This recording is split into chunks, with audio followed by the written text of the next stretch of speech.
लिखित कथाओं के अनुसार महाशिवरात्रि पर भगवान शिव और देवी पार्वती का विवाह हुआ था। इसलिए देश के कई प्रसिद्ध मंदिरों में महाशिवरात्रि के पावन उत्सव पर शिव विवाहोत्सव मनाया जाता है और शिव जी दूल्हा बनकर बारात लेकर निकलते हैं।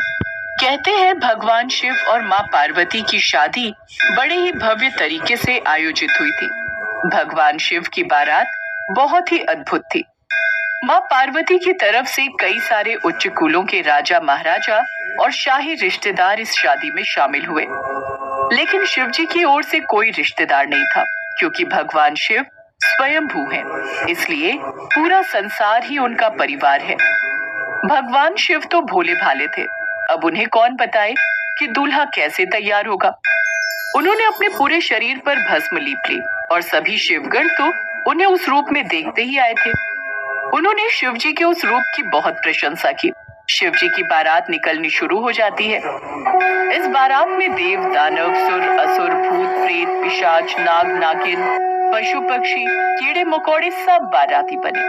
उधर देवी पार्वती भी 16 श्रृंगार करके तैयार हो चुकी थी। बारात आ गई, बारात आ गई, रानी माँ बारात आ गई।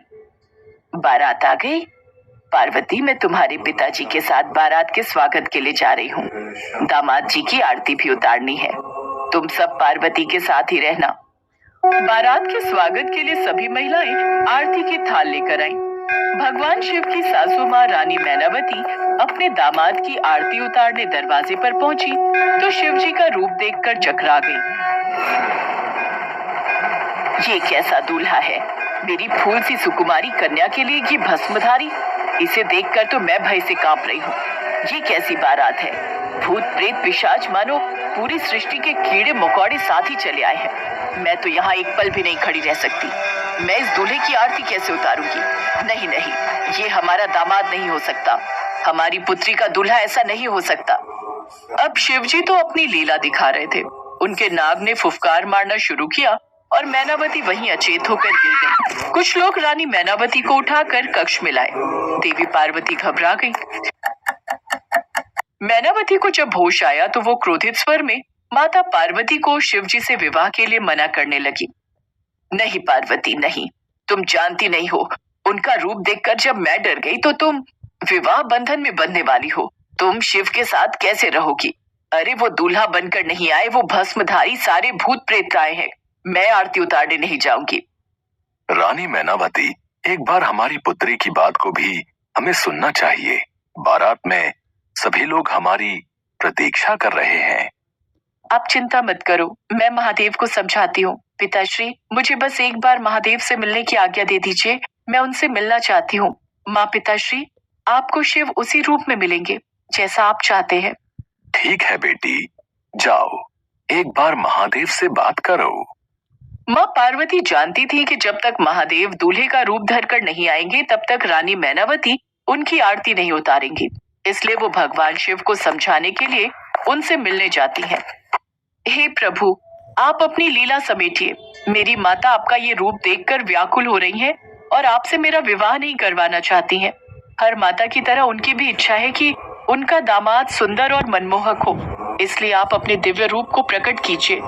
यदि आपने ऐसा नहीं किया तो हमारे विवाह में बाधा उत्पन्न होगी और मैं ये कदापि नहीं चाहूंगी। ठीक है पार्वती, यदि आपकी यही इच्छा है तो हम ऐसा ही करेंगे। आपकी माताश्री अपने दामाद को, आपके दूल्हे को जिस रूप में देखना चाहती हैं, मैं वही रूप धारण करूंगा।